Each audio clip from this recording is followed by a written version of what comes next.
Hello, I'm Toycat, and one of the things that I've noticed as I travel around the world is that hotel rooms seem to be pretty much the same, with very few differences from place to place, but one of the exceptions to this rule seems to be Japan. So today I'm staying, it's called a Four Points by Sheraton. It's one of the most generic, like, kind of nice-ish chain hotels. I think it's 4-star. It doesn't really matter to me. The reason I'm staying in this one today is because it was fairly cheap. It's by the station, and I guess because it's like the off-season, it's super cheap, even though it's in a really good location, and you can even see from here. I just love this. Like, you can see the view of all of Hakodate here, but today we're not here to talk about Hakodate, we're here to talk about the hotel room, because, like I said, this is a, nice-ish hotel, but yeah, if you look at the room, you're going to notice there's some severe differences between this and a normal hotel. It's not a copy-paste, cookie-cutter hotel, and I kind of like that, so let's give you the briefest tour. First of all, instead of having like a little sign, or individual sign you put outdoor, you have these kind of fridge magnet things that stick to the door. I don't know how, I guess there's metal behind there, but it's still super quirky, so if you want the room to be made up, you put one of these out there. If you don't want it, you put one of these. I love that as a system, like, obviously the usual thing, like putting on your door ring, but when it's like this, it can't get stuck there. So many times I've had it fall off. Once I even had a hotel employee, like, knock on the door at 6 a.m. and say, sorry, the do not disturb sign has fallen off, and it's like, what?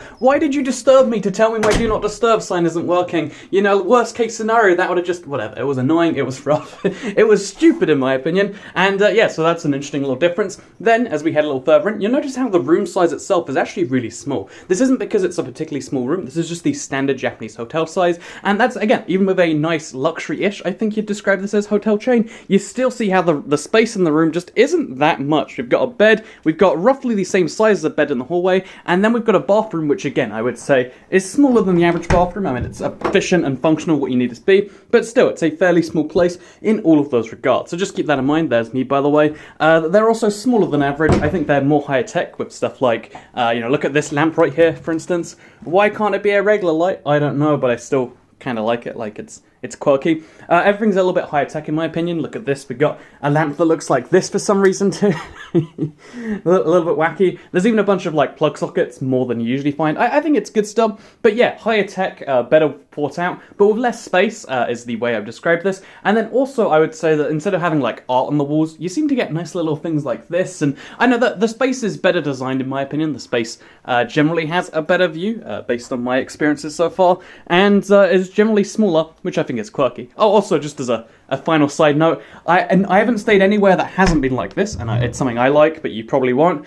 So the toilets here, they're all electrical. Yeah, that's right. If you wanna, if you wanna use the toilet, you're gonna have to. Well, you don't have to, I guess. There's still toilet paper, but yeah, there's a bidet right here. Although this one doesn't have. Oh no, there's the toilet paper. But still, there's bidet functions, and also flushing is done electronically. That really threw me off for a while, and yeah, it was kind of rough. Made some mistakes, is all I'm saying here. And yeah, it's just kind of cool. You can also apparently flush the toilet from over there too.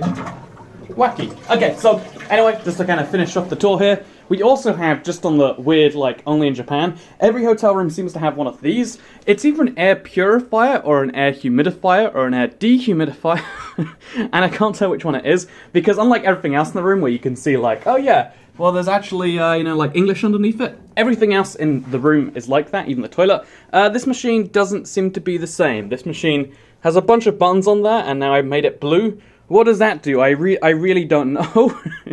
I don't know. Maybe it's an air conditioner too, but again, it just exists, and oh, is that what we got?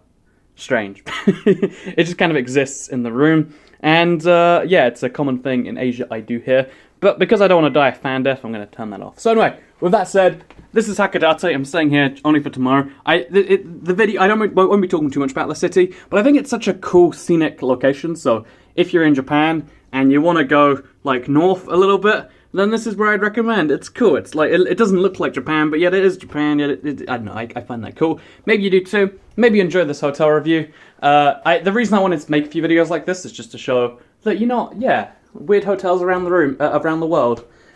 Even cheap ones can be nice, and even nice ones can be confusing. So thank you very much for watching, and goodbye. Wait, third channel, don't care, is what I meant to say.